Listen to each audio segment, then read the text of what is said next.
And welcome into this week's edition of The Locker Room with Gerhard Mathangani. I'm Chase Robinson. Thanks so much for joining us. We got a great show lined up for you today. Of course, we'll talk college football. We'll also speak with the interim athletic director at Jacksonville State, Greg Seitz, to talk about the new Pete Matthews Coliseum. Mickey Shaddricks will have that a little bit later on. But let's go ahead and start talking about some college football. Alabama, big win at Georgia this week. And moving on to Arkansas this coming week. But what a win for Alabama this past weekend. It was a statement win. We talked about it last week that this is one of the more dangerous times for Nick Saban. Whenever he has one loss heading into a big game that's on the road, lots of adversity, lots of things they had to deal with. They had to deal with the rain. They had to deal with the fact that it wasn't a normal tailgating experience for all their fans. They had to deal with all the little things. But if there's one team and there's one coach that could zero their coach in on what they need to do after a loss and try to get the mindset ready back for a big win, it's Nick Saban, and they did exactly what I thought they would do. They were probably a little more dominating than I thought they would be, but Georgia tries to play Alabama football, and Alabama just has better players. Is Alabama back? I know a lot of people have said it was a down year after the loss to Ole Miss. Are they back? They're not back in the sense of that you just automatically pin them in as a national championship team. They haven't looked like the best team in America, but they've showed these little glimpses of where they can compete with anybody in the country. Right. It all comes back down to execution with Alabama. So I'm not going to say they're back because, number one, Nick Saban's going to get at all of us for saying that they're back. Right. Just like he was going to get at all of us for saying that they're not back. But they're not all the way there, but they've shown glimpses of they can get right back to where they need to be and compete with anybody in America. Arkansas this week, last year, came down to a 2-point ball game. What does the Tide have this week? You know, last year Arkansas was playing on so much emotion. They were at home in Fayetteville, all this new energy. It was a 14-13 game. I don't expect it to be the same kind of game. I expect Alabama to be a little more dominant, mainly because last year was a bit of a scare. And Nick Saban spoke to the media this weekend. Here's what he had to say. His quarterback, Brandon Allen, has been starting now for 3 years and is a very, very good player. And, their defense is one of the tops against the run in the SEC, and overall they have played better and better each week. Again, Alabama has Arkansas this week. Auburn with an off week, but some news coming out of Auburn this week. Duke Williams off the team. Gerhard, we'll talk a little bit later about this in our roundtable. Yeah. But right now, for Auburn and the dismissal, what is this going to do for them? What I think this has done in a weird way, it's made the team galvanized, but I think it also has answered a lot of questions. We've had these questions about Auburn.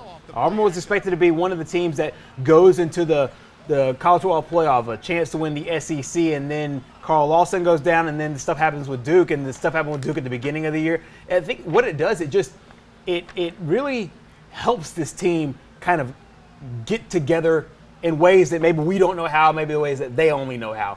But, with Duke this year, he didn't have the production that he did last year. So you can't really say from an on-the-field standpoint, Auburn's losing very much because he hasn't really done much. But he is one of those players that had the potential to be one of the best players in America each and every down. Right. They just, for some reason, with him and Jerry Johnson, his roommate, by the way, they're not going to be roommates anymore, so we'll see what that does for Jerry Johnson's confidence. But it was just Auburn was a weird team before this, and we'll see if they stay weird or if they get better without it. And if they do get better without them, we now know what maybe the cancer was in the locker room.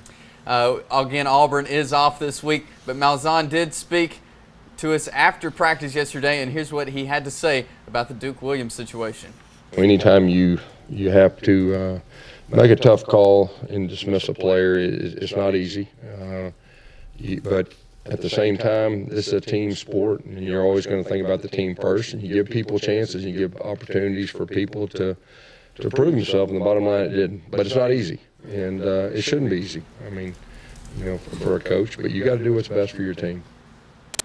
And Auburn off this weekend. Let's go back to Nick Saban for a second.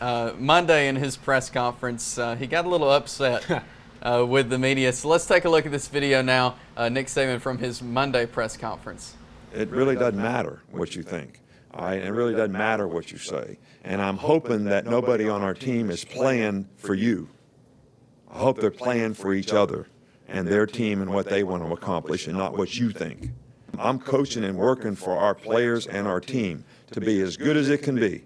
And if that's not pleasing to somebody else, it's not pleasing to somebody else. I do believe in our team.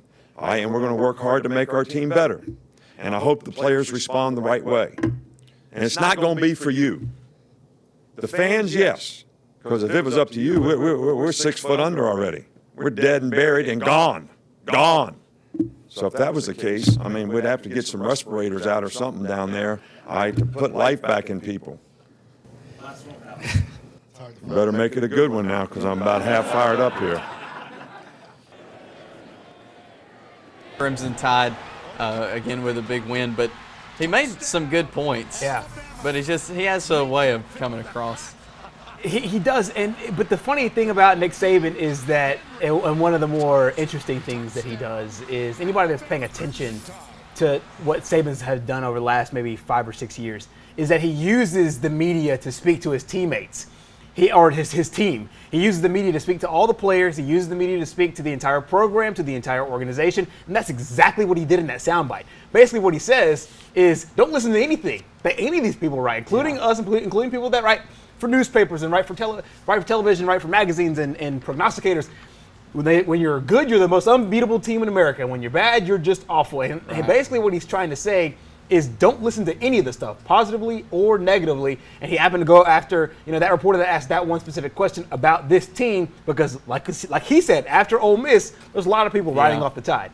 A lot of good college football this past weekend. What were your takeaways from the weekend? It was a lot of interesting, especially in the SEC. And I think really the thing that hit me in the aftermath is that there was not a team in the SEC in the top 5 for the first time in 80 polls. 80 polls. There's been a team in the top 5 from the SEC, not there this year, and we do know some of the reasons why. We know what happened to Alabama. We know what's happened to Auburn. We've seen what's happened to LSU, and we've seen it happen to Georgia. And I think one of the biggest things is Ole Miss, Florida. We'll talk some more college football coming up here in just a minute. But coming up next, it's our one-on-one. Mickey Shadracks goes one-on-one with Greg Seitz. That's coming up next on The Locker Room.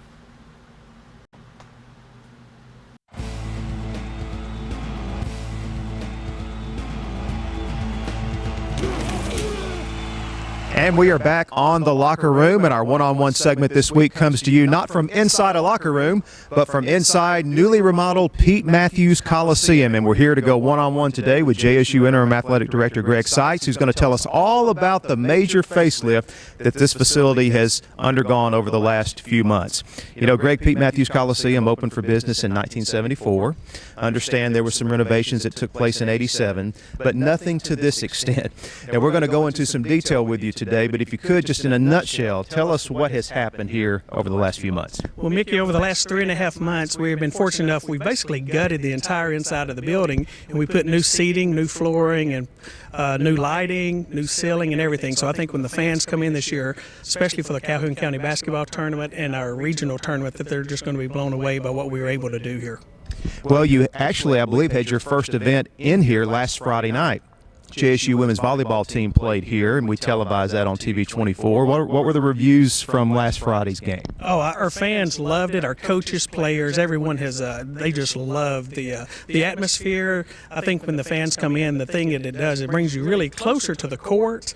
And it just gives it more of a Coliseum feel now, Mickey, more than just a multi-purpose building. So we're excited. I know that our fans, our players, our student athletes, coaches are just thrilled with the new facility. All right, let's get into some details with you now. The first thing that stands out to me is what we're standing on. I understand this is a new floor, a new court here at the Coliseum. Tell us about that. It is. We were able to come in. We left the old court down, so we built this new court on top of it, and it has about a 2-inch kind of a give. So when the players and stuff are on it, we were getting a lot of student athletes where they were having shin splints and some other injuries. So from a student athlete welfare, this court has a lot more bounce, a lot more give to it. And I know that when people are on it, our players just absolutely love the new court. And for fans and the seating arrangement here and the remodeling, one thing that stands out is that the first row of seating on the side of the court is actually going to be a few feet above court level. Fans won't be walking down on the court like they have so many years in the past at the Coliseum. Talk about that situation. Yeah, it may take us a little while to get all of our fans trained, but now everyone will enter from the lobby level, so there's no court access down on the ground. And what that's allowed us to do is, they call it the sight line. Our rise and run is is just an exceptional view. There'll be no people, no blockage of the views from the fans who are in the Coliseum, and you have great sight lines, and it just gives you a much better perspective and viewing pleasure. And probably one of the biggest things we did, Mickey, is we added chairback seating along the north and south side. So in the past, where we only had 8 rows of those red chairs, now we take that all the way up and we have about 20 rows on both sides. So we've got about 1,600 new chairback seating that I know that the fans are really going to enjoy. I understand you lost just a little bit of seating capacity, but the payoff, I think, with the chairback seats and the increased number of those obviously is a big advantage for you.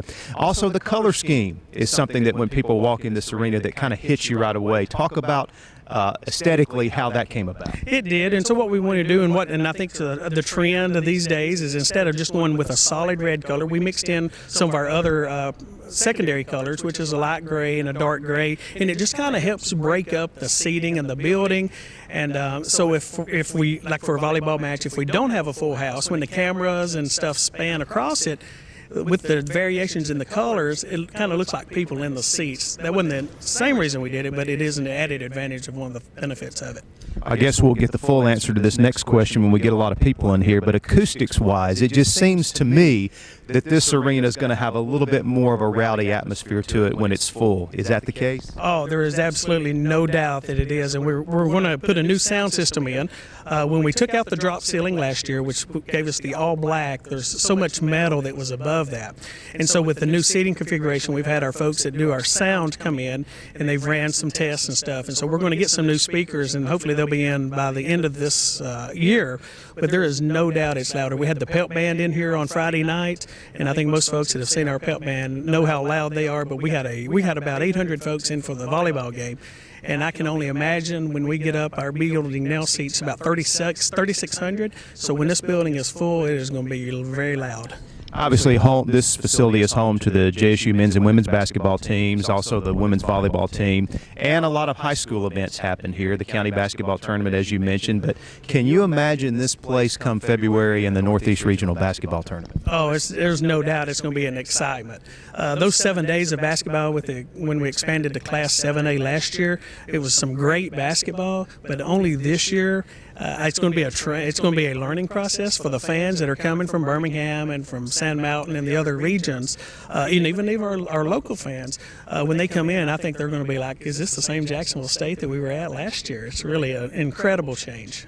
And speaking of the fans, my last question here: if folks are watching this and maybe they haven't been here yet, haven't been here for the first time since the remodeling, and they plan on coming to a JSU basketball game or a high school event, I know you mentioned entering from the top and no more court access anymore, but just some general things for the fans to know when they visit Pete Matthews Coliseum going forward. Yeah, definitely. So most fans, I assume, park in the main front parking lot. If you'll just come in the main lobby, and when you enter the doors, one of the things that our fans are going to notice is we built 2 hallways now. So instead of, we took out that walking track, if a lot of fans used to remember that on the second level. So all access will be from the second level. So you'll actually come down the hallway, come through the vomitory, and you either go down to your seats or you'll turn and go take the stairs to go up to your seats. So that's going to be probably the biggest change for our fans that are coming into the games.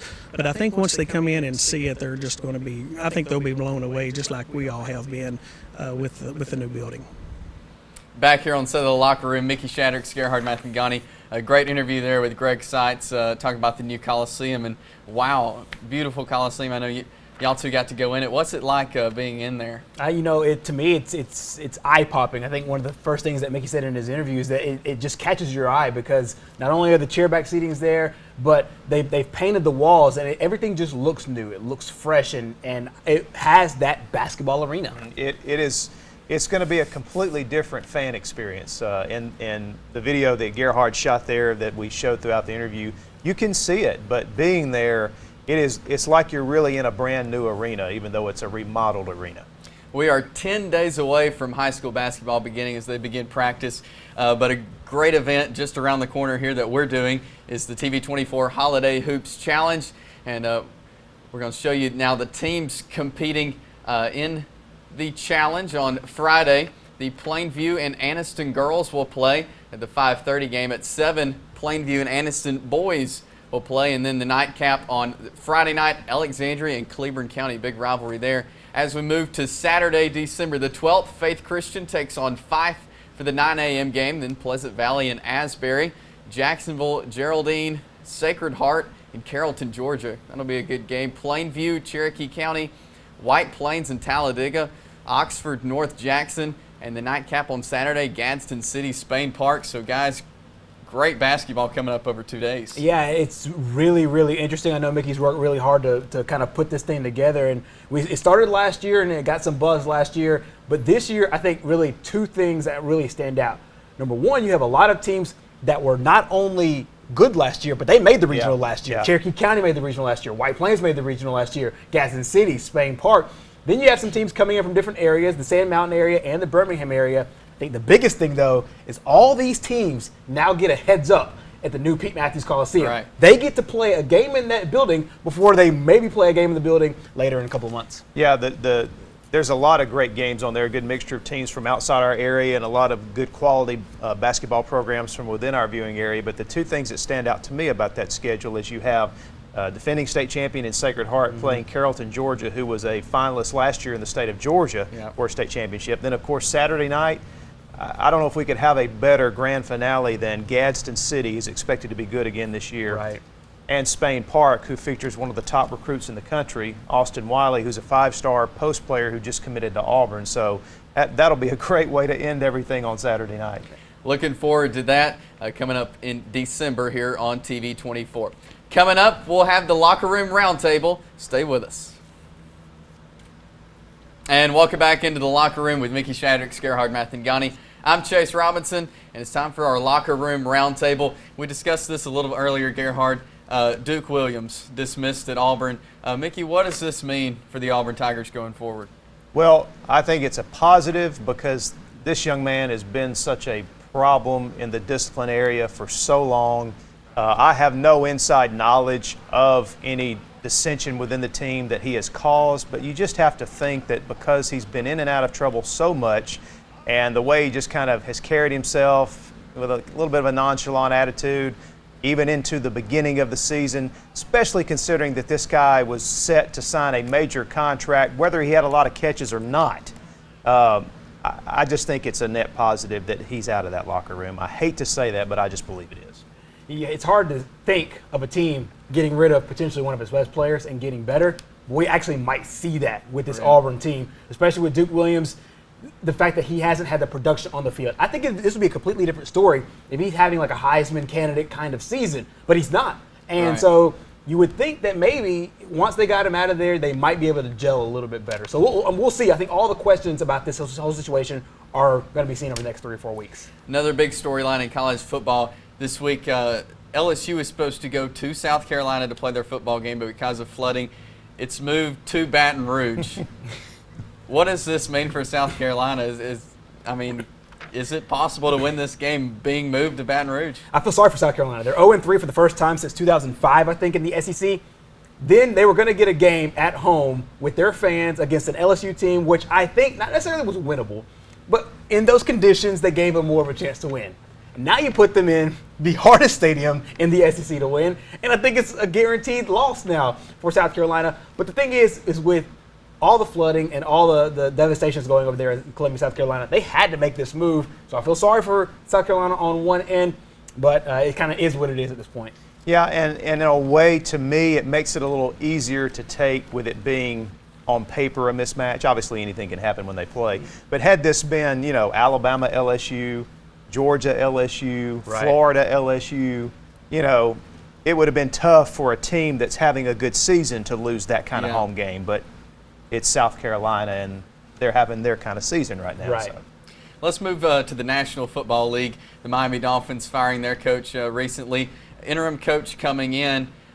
They've already seen a change in their mindset at practice, according to ESPN.com. I was reading today. They've had a couple of skirmishes in practice, which is showing that they're actually, into it more. Is there hope for Miami? I don't think so, because they share a division with the New England Patriots. And also the Buffalo Bills in that division are very, very strong. So I don't think there's hope for a playoff What I do think there's hope for, though, is the kind of team that we thought Miami would be, the kind of team that could probably win 9 games. We'll see that team. It's just 4 weeks too late. And this team quit on Joe Philbin about 2 weeks ago.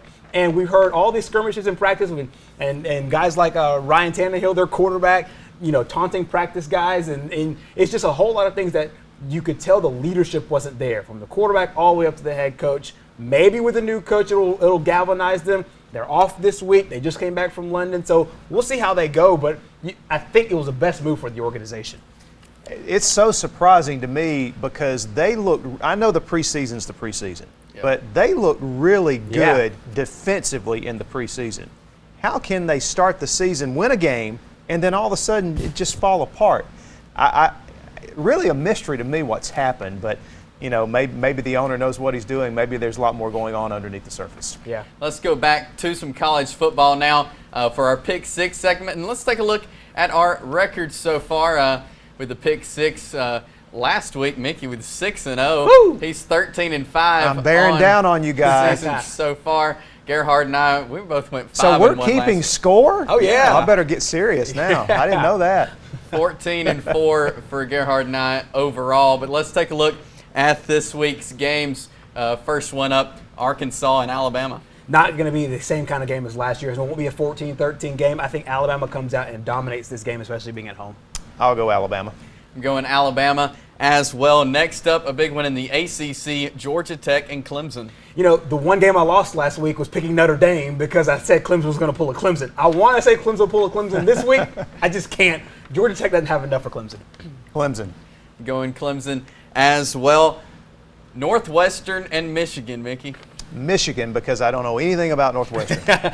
Northwestern, they're like in the top 25 this year, but and I love their coach. His name slips me, but I think Harbaugh's got it all settled over down there at Michigan. They win that game in Ann Arbor. I'm going to go differently. I'm going to Northwestern with this one. Next up, a big SEC matchup, Florida and Missouri. The Gators coming off a huge win, and I see what you're doing here with this Pick 6 because I think that on paper, Florida you would expect to win by a lot. I'm going with the upset. Missouri wins this game in Columbia. I'm probably going to regret this, but I'm going to go Missouri too. Missouri's a tough place to play. If Florida wins this game, then I'm going to be a believer. Right. They're for real. Right. I still have a little doubt. Not that they're not a good team. I just still have a little doubt that they're going to be that good this quick. But now if they win this game, I'll change my opinion. But I'm going Missouri this weekend. I like Jim McElwain. I like what he's doing down there. I'm going Florida with this one. Next, LSU and South Carolina. Before everything that happened with the flooding and the game change, I was leaning towards, just like Missouri, an upset pick. Now with this game in Baton Rouge, no chance LSU. LSU.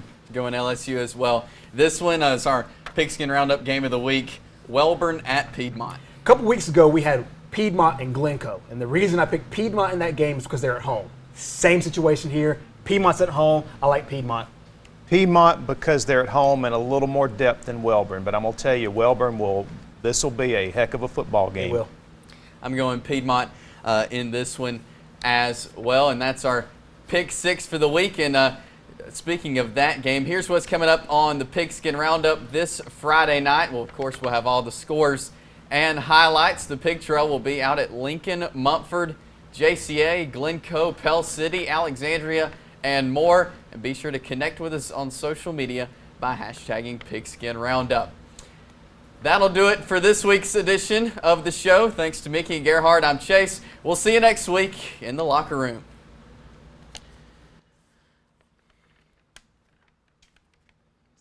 Thing about Northwestern, it's like, hey, you know what? They're one of those teams like Vanderbilt. Once every maybe